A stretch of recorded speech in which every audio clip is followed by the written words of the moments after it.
Major general retired Tariq Rashid sahab हमारे साथ मौजूद हैं। तारिक साहब, बहुत शुक्रिया वक्त निकालने का। आपने देखा कि जब पहले भारत ने जारियत की तो पाकिस्तान ने जवाबी कार्रवाई की, लेकिन एक स्पेस दिया भारत को, अमन की बात ज़रूर की और कहा कि पाकिस्तान जो है वो जंग नहीं चाहता, अमन चाहता है, लेकिन भारत को वो चीज़ जो है वो समझ नहीं आई। लेकिन कल तकरीबन अगर हम कहें तो 12 घंटों की सिर्फ भरपूर कार्रवाई के बाद भारत जो है वो सीज़ फायर पर आमादा हो गया, बल्कि मजबूर हो गया। ये कितनी बड़ी पाकिस्तान की आप कामयाबी समझते हैं सर?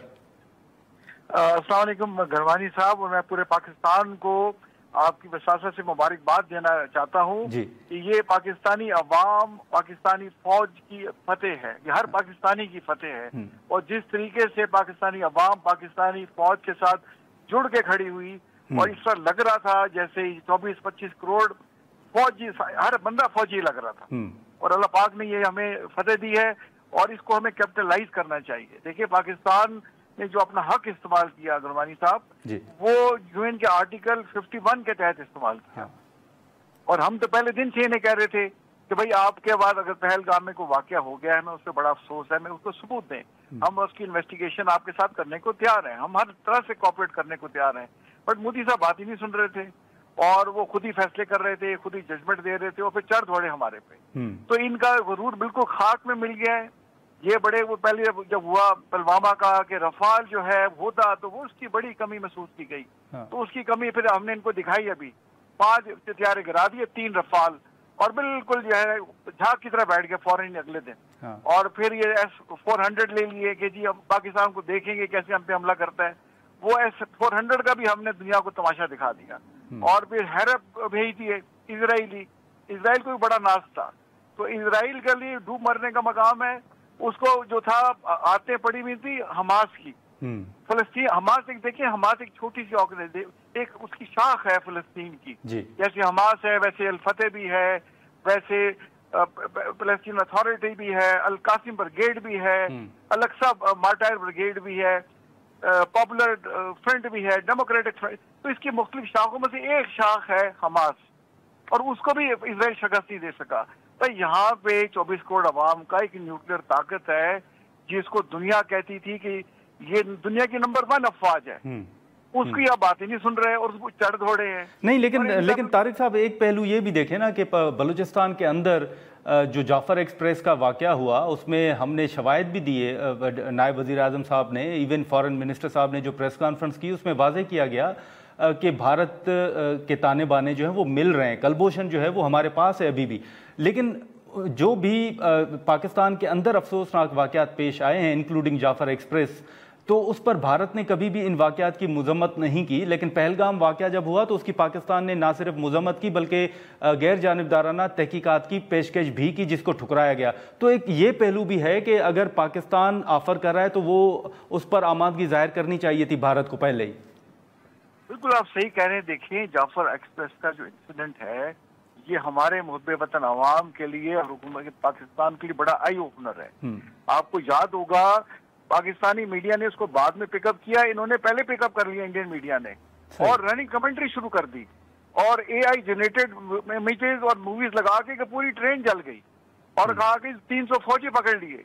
अजीब अजीब ड्रामे करते हैं, इनको बॉलीवुड की आदत है।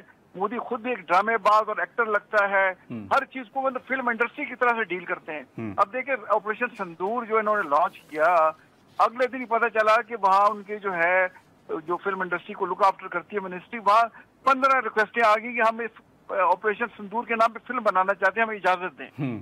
ये मतलब फिल्म से बाहर ही नहीं निकलते।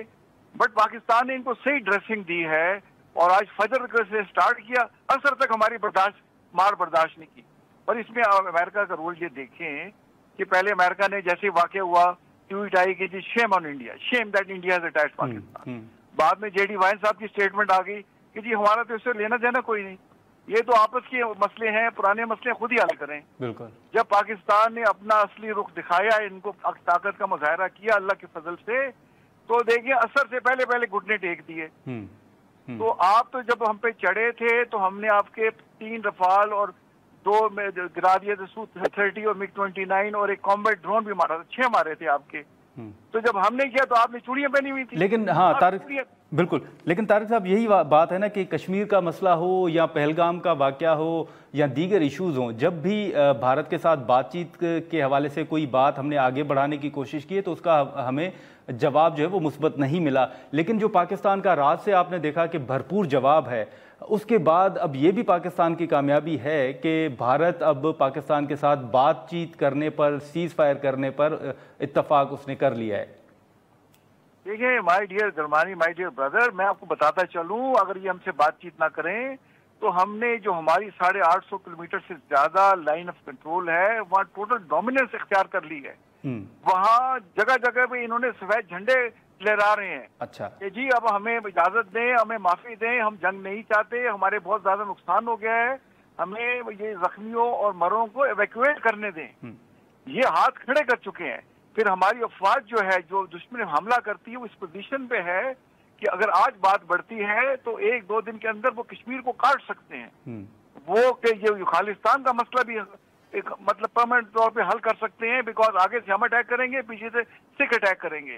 तो इन्होंने जिनका जो नुकसान हुआ है, जिसमें इनको बड़ा नाज था, और सारे जो है हमने इनके फॉरवर्ड एयर बेसिस तबाह कर दिए हैं, और जो 400 मिसाइलों की साइड स्टोरेज वो तबाह कर दी है।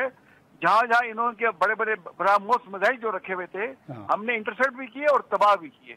तो ओवरऑल, और इनके साथ साइबर अटैक इन पे किया, इनकी डिफेंस मिनिस्ट्री पे साइबर अटैक किया, इनके एटॉमिक एनर्जी कमीशन पे साइबर अटैक किया, इनकी जो बाकी मिलिट्री ऑर्गेनाइजेशन है उन सबको हैक कर लिया। तो ये सारा ओवरऑल जो इफेक्ट था उस पे इनके हाथ पांव फूले। और एक दिन पहले वो कह रहे थे कि जी ये हमारा लेना देना नहीं, तो वे देखें जब आपने जो लातों के भूतों को लातों से ठीक किया तो 12 घंटे के अंदर आपके कदमों पड़ गए और क्या जी बातचीत कर लेते हैं सीज फायर को। अब हमें ये करना होगा कि जो हमारे साथ इनके मेन मसले हैं उनको तरीके से इनसे बात करें और इनसे कहें कि ना हम आपके मामलात में दखल देते हैं ना आप दें, and let's live like a good neighbours. वो आप हम हंसाए हैं, आपका 1.5 अरब का मुल्क है, आप हमसे 6 गुना बड़े हैं, हम मानते हैं आपको।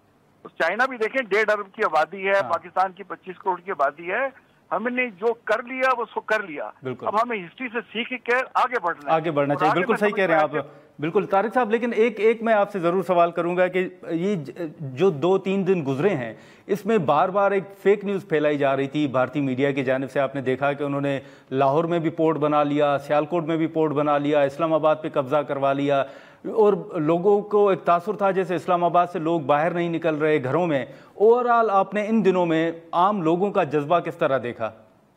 देखिए जज्बा मैं तो देखें जी, मैंने तो खुद जो है लाइन ऑफ कंट्रोल पे यंग ऑफिसर भी रहा, सीनियर ऑफिसर भी रहा, सीनियर कमांडर रहा हूँ मैं गिलगित बल्तिस्तान में, बलूचिस्तान में मैं पूरे पाकिस्तान, अफगानिस्तान, ईरान के बॉर्डर का मैं सीनियर ऑपरेशनल कमांडर था।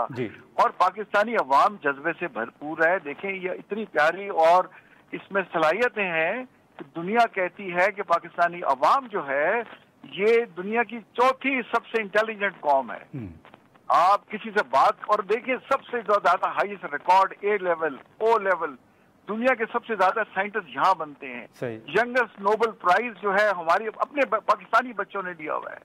और दुनिया के जितने बड़े बड़े CEO हैं, आप इदारे हैं, आप चले जाएं उसमें पाकिस्तानी आपको काम करते मिलेंगे, चाहे नासा है चाहे एप्पल है, आप नाम दे पाकिस्तानी वहां मौजूद होगा। और देखिए दुनिया का, लाइटर साइड पे कह रहा हूँ, दुनिया का पहला वायरस भी लाहौर के बच्चों ने बनाया था। और पाकिस्तान देखें उन्होंने सब खुद इंसानी की यहाँ तक बात है, खुद जेट बना रहा है, टैंक बना रहा है, बुलेट से लेके मशीन गन तक बना रहा है।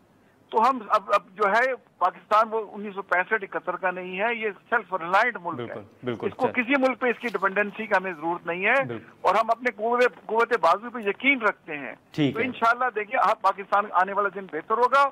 हमें इस मौके से फायदा उठाते हुए इंडिया से बात करनी चाहिए, और जो जिन्होंने सालसी का किरदार अदा किया, सऊदी अरेबिया ने किया, अमेरिका ने किया, कुछ गल्फ स्टेट्स ने किया, और चाइना ने भी प्रेशर डाला। तो इन तमाम चीज, और कुछ हमारी अपनी जो थी, हमने जैसे उन पर जिस तरीके से अटैक किए, तो उन्हें समझ लग गई है। और हमें आगे वो काम करने होंगे जिसमें दोनों मुल्कों की आवाम की बेहतरी हो। बिल्कुल ठीक है तारिक रशीद साहब, बहुत शुक्रिया सर, आपने वक्त निकाला, बहुत शुक्रिया।